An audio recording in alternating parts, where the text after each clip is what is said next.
resecure the 3rd precinct, to do so in a manner which I am proud of how it was executed by this team, no injuries and no loss of life, a reestablishment to put the fires out for those businesses. A CNN reporter was arrested by the State Patrol.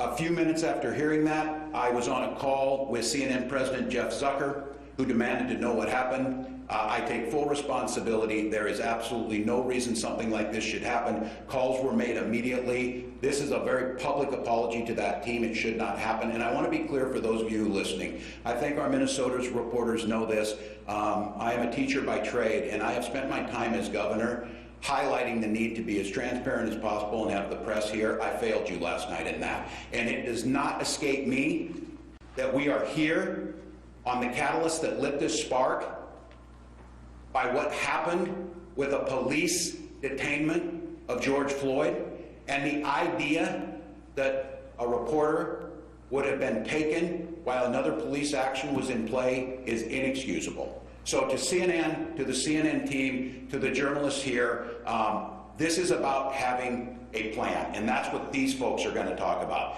This is about having an aggressive approach to understanding what the community needs, to not coming in heavy-handed with them, but to create space where the story can be told. In a situation like this, even if you're clearing an area, we have got to ensure that there is a safe spot for journalism to tell the story. The issue here is trust. The community that's down there that's terrorized by this, if they see a reporter being arrested, their assumption is because something's going to happen that they don't want to be seen. And so that is unacceptable. We will continue to strive to make sure that that accessibility is maintained, that not only that, the protection and security and safety of the journalists covering this is a top priority, not because it's a nice thing to do, because it is a key component of how we fix this. Sunshine, disinfectant, and seeing what's happening has to be done. So again, I appreciate President Zucker's call. I appreciate his understanding in a situation that he was rightfully incredibly angry, and that falls squarely on me. That apology has been issued, and I think going forward to make sure it doesn't happen again. It's time for us to clean our streets. It's time for us to execute today in a way that shows respect and dignity to communities. I'm going to ask for a lot of help today of those folks who want to see it. It is my expectation that justice for the officers involved in this will be swift, that it will come in a timely manner, that it will be fair. That is what we've asked for. I have been in contact with Hennepin County Attorney, and I am confident that those very things I just said will happen. We will continue at the BCA to do a fair, a full, and a swift gathering of all of the evidence involved. But I would reiterate again, for so many of us, not all that's done in every other case where all of that evidence is gathered before, and I would ask that the swift justice be carried out. So Minnesotans, your pain is real. The chapter that's been written this week is one of our darkest chapters, and we can choose a few things. We can choose to try and get past this. We can choose to put a force out there and stop things from happening. We can hope that in the midst of COVID-19 or something else, it passes by and we don't have to turn that mirror to look at the harsh reality of those underlying gaps, whether it be healthcare disparities, whether it be educational disparities in our communities of color, whether it be policing disparities in our community of color, whether it be wealth acquisition in our communities of color, are all very real. We pride ourselves on a state of openness. We pride ourselves on a state of being friendly. I've talked a lot about One Minnesota. That wasn't on display last night.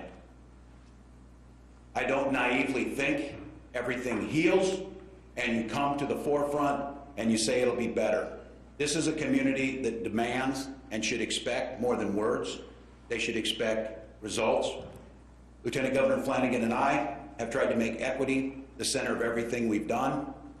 But obviously in Minneapolis on Monday night, there wasn't a lot of equity for George Floyd. His family is probably wondering where the one Minnesota is for them. And that's on us as Minnesotans, us as the governor and the team that works with me, to put the things in order to establish order in our streets, to establish and rebuild trust in our communities, to lift those voices up, to be heard, not pleading for their lives, but demanding the changes necessary so no one else is put into that position. So I would like at this time to turn it over to Minnesota's Attorney General, Keith Ellison. Governor, thank you. Martin Luther King said many years ago that riot is the way that the unheard get heard. He didn't condone it, but he said to the nation, as a person who always protested peacefully, that don't just dismiss that and ignore it and relegate it to just criminality and bad behavior. Actually ask yourself, what's going on there? And is it something that we as a society absolutely must pay attention to? I think we must pay attention to it. I'd like everyone to recognize the fact that the National Guard just a week ago was administering COVID-19 tests to help people, The presence you see on the street, don't react to them the way you might react to the Minneapolis Police Department. It's not the same group. They have different leadership, different authority, and their job is to try to bring peace and calm back again. Please remember that this is not the group that you associate with unfair conduct, but it's a group that, in fact, just a week ago was trying to make sure that Minnesotans could survive and thrive and live, because we are still in the middle of a pandemic. It is that sense of service where they get involved when it comes to natural disasters, storms, floods, rains, diseases. Now they have to restore order on the streets.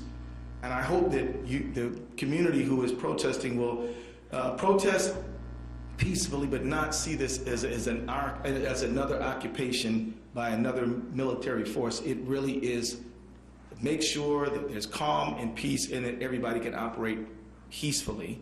So please accept it as that. I am asking that of our community. It is essential, and I've said this before, everybody keeps asking the question, when? And this is a perfectly legitimate question. It is important to know that under Minnesota statutes, the primary jurisdiction for criminal prosecution is with the county attorney in which the offense occurred. And I believe that the message has been sent and received that the wheels of justice must turn swiftly.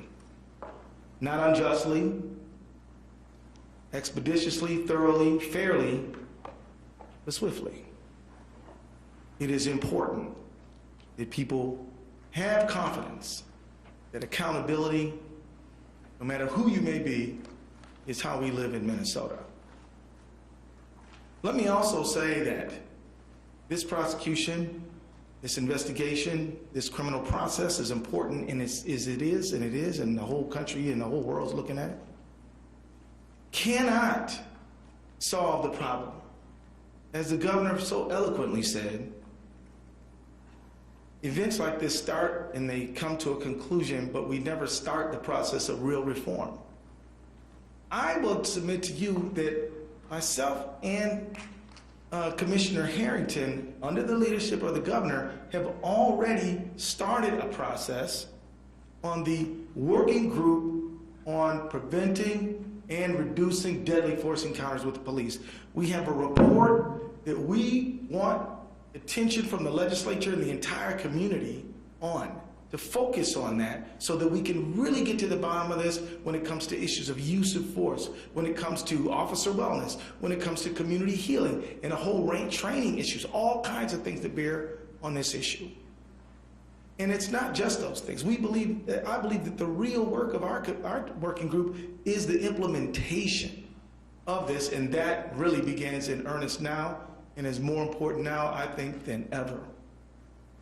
So I just want to, as I conclude my remarks, I want to say that we have to have a situation where Lake Street, a precious jewel of our state, is a place where Minnesotans can walk again, where businesses can be safe again. But I want to be clear that if the message was this situation with Mr. Floyd is intolerable, absolutely unacceptable, and must change, that message has been sent and received as well. And the governor, myself, the lieutenant governor, all of us are committed to that long-term change.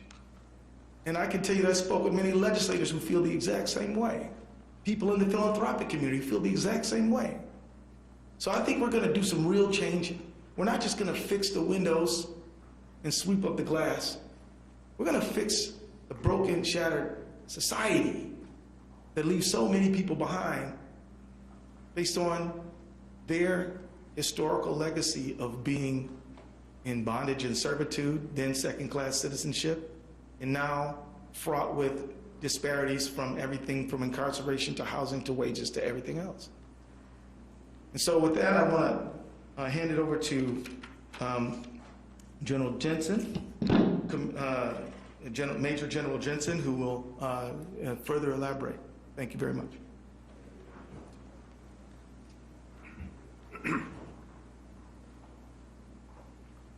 Good morning, I'm Major General John Jensen. I'm the Adjutant General of the Minnesota Army National Guard, and I've been the Adjutant General since November of 2017. And what I'm going to describe this morning very quickly is the actions of the Minnesota National Guard since we were mobilized under the Governor Walz's executive order.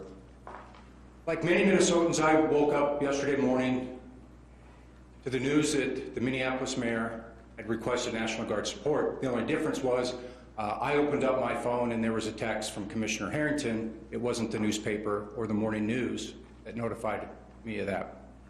So immediately yesterday morning, I made contact with the commissioner and we began planning on the potential employment of the Minnesota National Guard in support of Minneapolis. For those of you that may not understand how emergency management works in Minnesota, I'm just going to take a quick moment and explain that.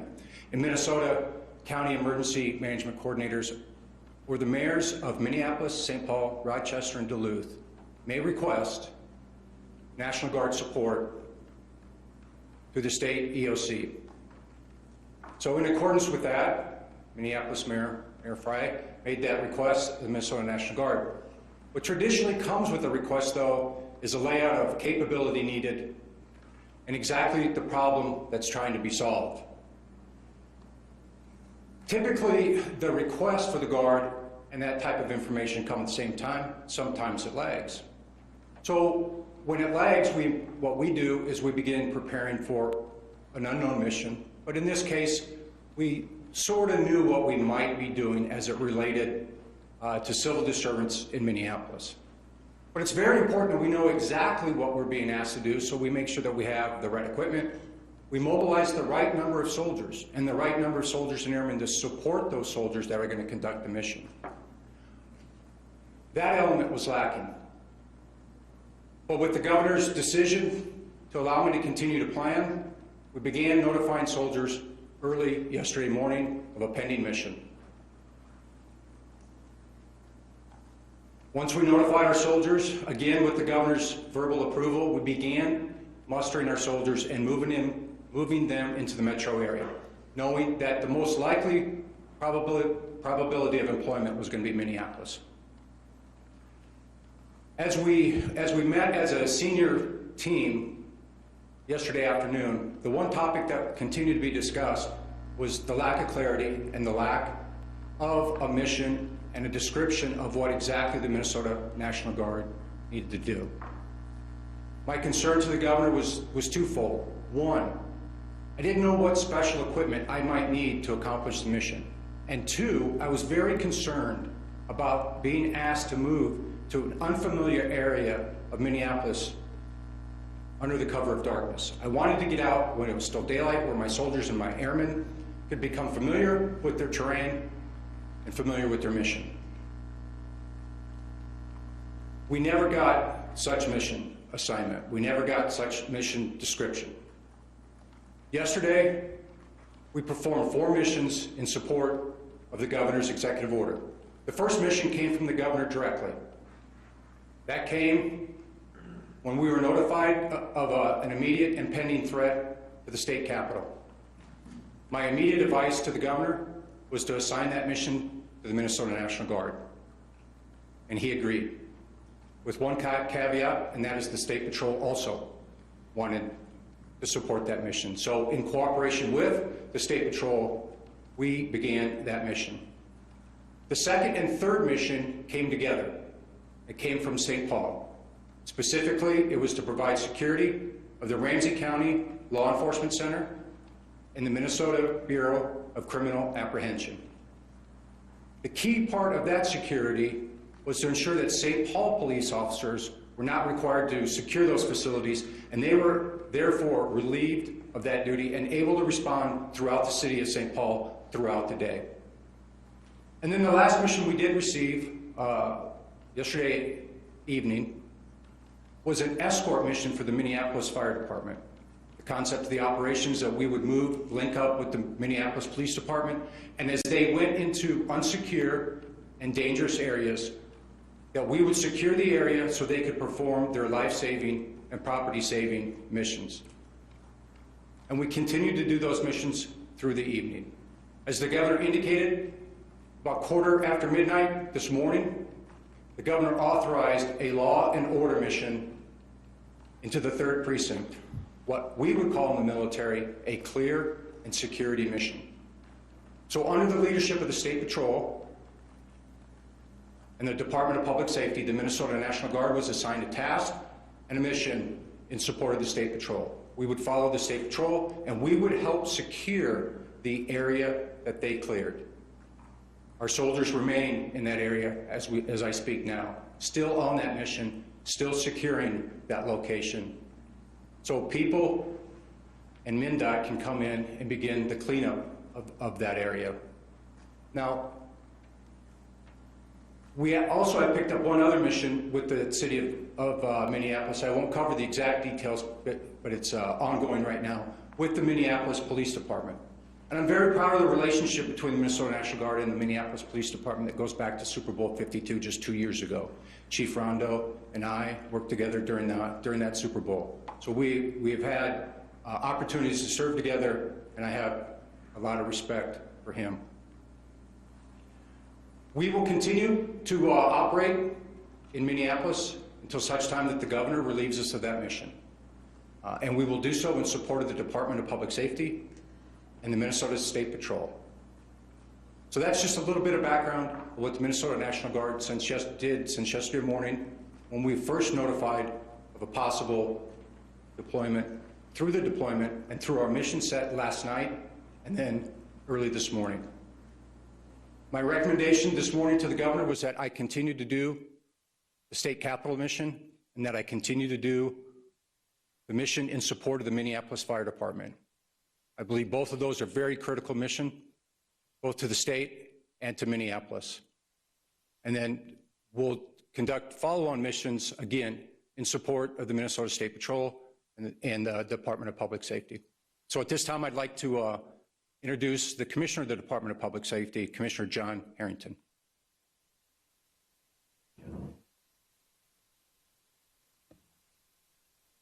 Good morning. My name is John Harrington. I'm the Commissioner of the Department of Public Safety.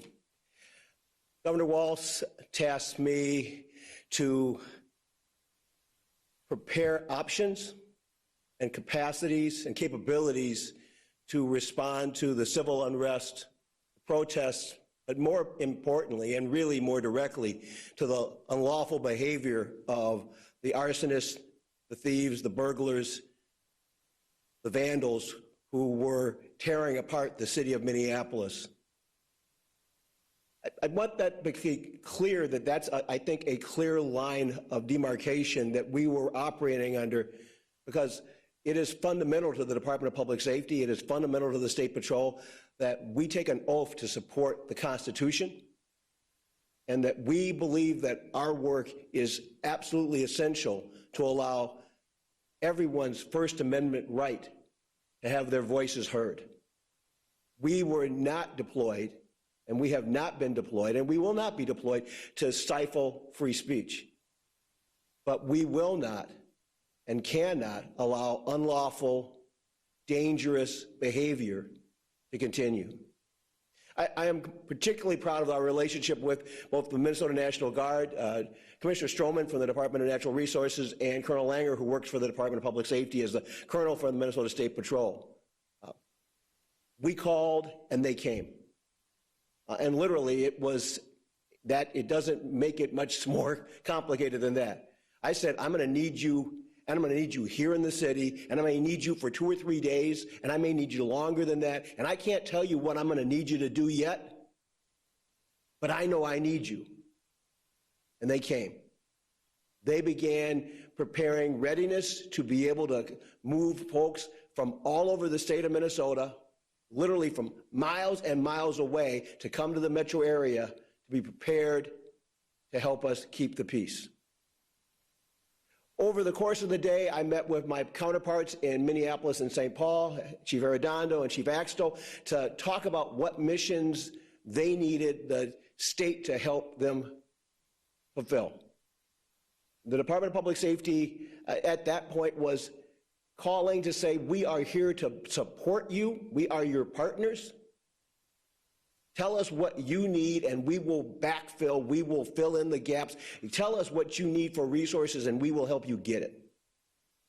And we did get some very specific missions, and in other cases, we got no real mission at all.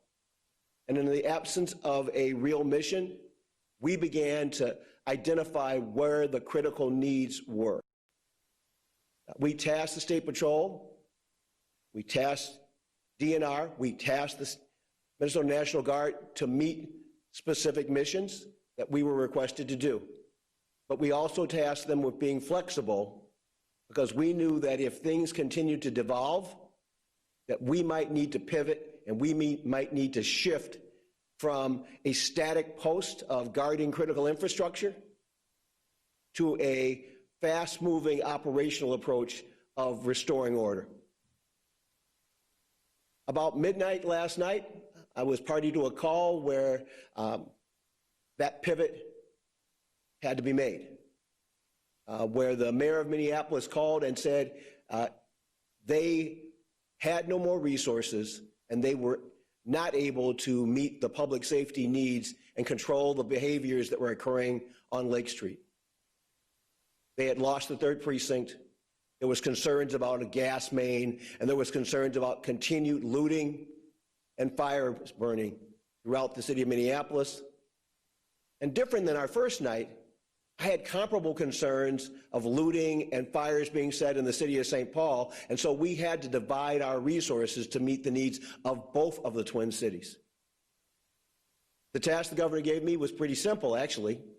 It was to pull together a team that could go in, keep the peace, protect people, protect them, protect their safety, protect their lives, protect their liberty, and to protect property that was being burned up literally every minute that we delayed. The Hennepin County Sheriff was one of my first calls, and Sheriff Hutchinson immediately moved into action to give us support. We already had DNR, we already had State Patrol, we already had Minnesota National Guard. We had it available, but we hadn't tasked them with what we needed to do yet, and we had to create a plan. The U of M Police Chief, Matt Clark, offered support. Eddie Frizzell, the chief of police for Metro Transit, offered support. And with that team together, we put together a 250 ballpark cadre team to go in and restore order on Lake Street. We created a mission. It was very specific. I am a mission-driven person. We talked about the fact that we were going to be respectful of people's rights, that we were going to keep the peace and make people safe, and that we were going to follow our training and protocols by making a public announcement that they needed to clear the streets, and that if they didn't clear the streets, arrests were imminent. We made those announcements. We made those announcements repeatedly so that no one would be confused about what our intent was or what we were there to do. And then, having made our announcements, we began to move to clear those streets. I will tell you that the vast majority of the great people of Minnesota and the great people of Minneapolis who are still having their guts ripped out about the Lloyd murder, and we'll call it a murder, that's what it looked like to me. I don't want to prejudice this from a criminal perspective, but I'm just calling it what I see at that point.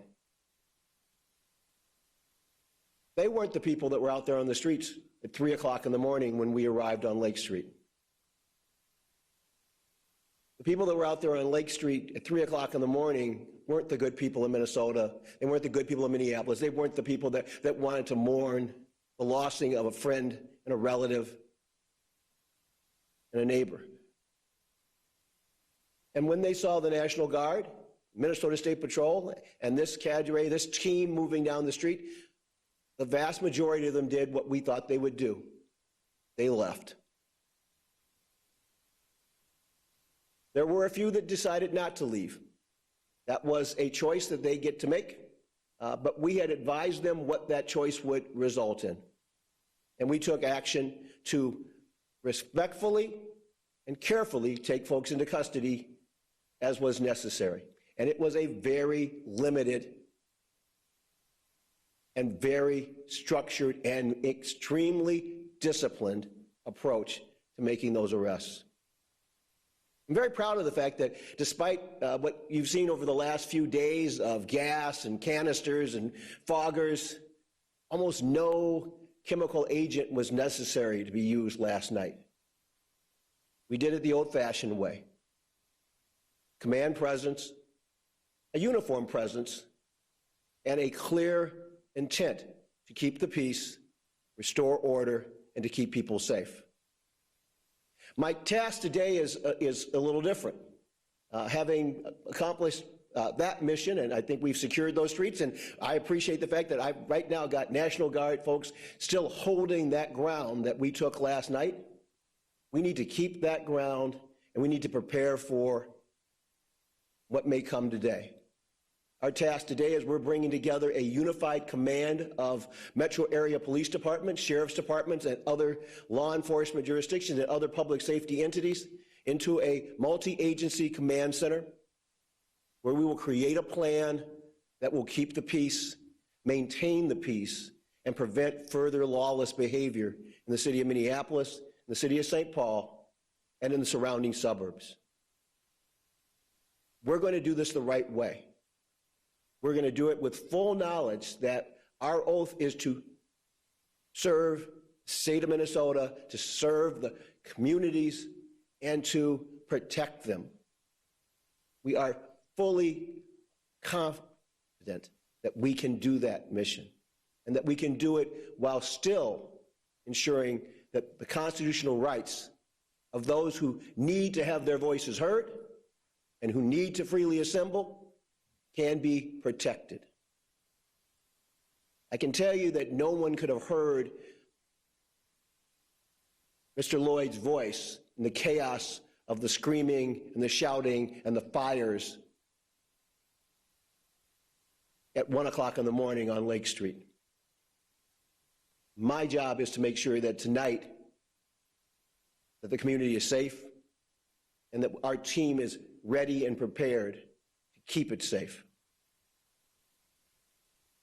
With that, I am very pleased to introduce the Colonel of the Minnesota State Patrol, Colonel Matt Langer.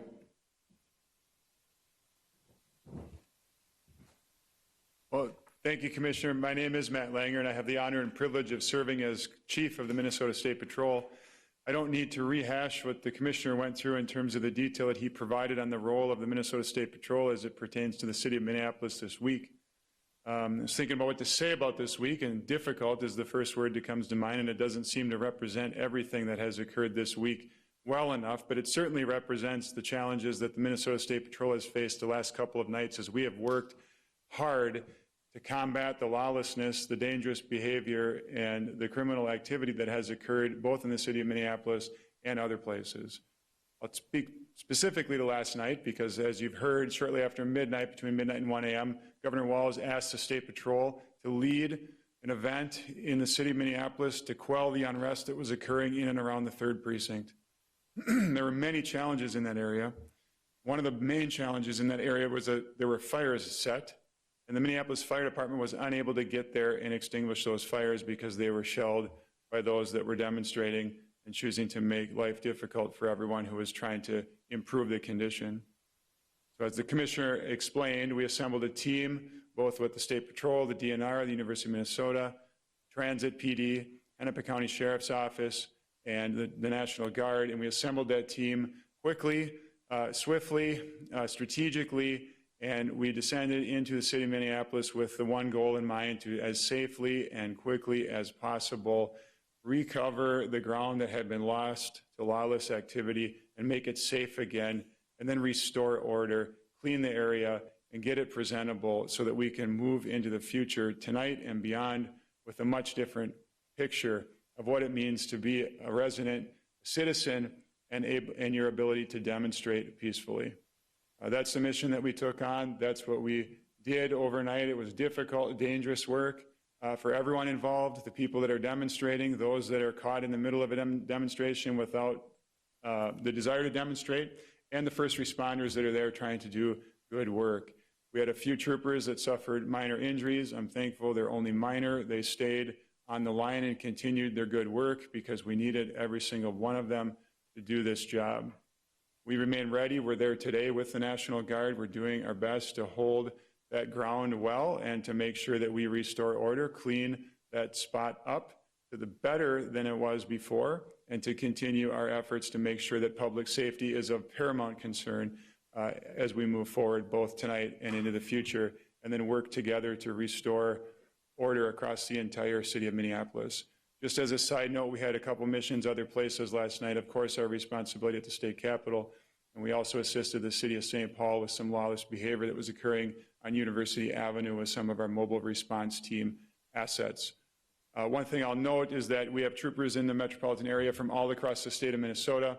That was an opportunity that we afforded the governor to make a staffing boost that is within the purview of the executive branch and within the ability of the State Patrol to do on very short notice. My hat's off to those troopers that responded, those DNR officers that responded from all across the state of Minnesota to come for an unknown period of time and to work very, very hard to make Minnesota what we believe it should be, a safe place for everybody. Thank you. I would note before we take questions, and we will try and make sure we answer every one or as many as you need to ask, I would note to the reporters here in Minnesota, it was about 3 weeks ago I stood in front of you and as we passed 500 deaths by COVID-19 and said that on about the 29th of May we would pass 1,000. That will happen today. So in the midst of this pandemic, we are still working that. We believe, again, numbers are down. ICU bed capacity is stable, and we are doing everything we can, and as you heard from the folks speaking, the vast majority of people out there who were expressing their First Amendment rights and the rage over what happened to George Floyd were wearing masks, and we're trying their best to social distance and not touch things. I would, before I go to questions, note that the desire to get back to normal is so overwhelming for everyone. When so many in Minnesota would said, what else could happen? We've witnessed this, but I think it's an important time to pause about that is, the problem is for so many of us thinking that normal is where we want to go. Normal was not working for many communities.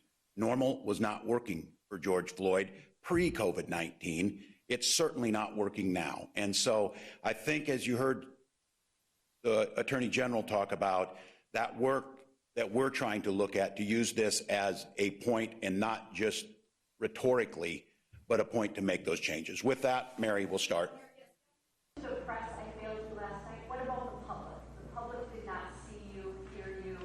You did not address the public the last 2 nights.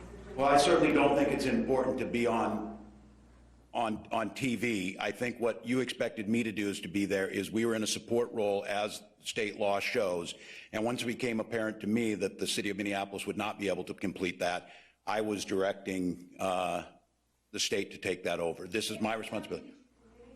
Effectively and enough to the public your plan? Well, I think obviously if you think I didn't, that's probably the case as a reporter. But I think in the moment of making sure, as those decisions were being made, and that we were staying in the lane that we were asked to support this, and as it deteriorated, it was at 12:05. There was a decision last night that we made is to come in front of you at that time, because that was the transition point, because what you're seeing now is the state is the lead element now, starting at 12:05 last night and those first missions that were carried out. So I think for many of you who know, I try and make myself as available as possible. I think it was important for me to be getting the data and the feedback. I was watching where you were seeing, and to be quite candid, when the third precinct was abandoned, it seemed at that point in time that was a time to move. So, Were you in the residence? Did you evacuate? Where were you? no, I stayed in the residence, is where I work from. I have all the electronic tools, and we were on all night. And as I said, we were taking calls and adjusting, and I was able to track as the situation evolved. There was a day ago, and those of you who were as I was beyond the third precinct, whatever, that'd be allowed to happen. It was times. I was actually There are millions of Americans in Minnesota watching on the TV screens as this unfolded last night.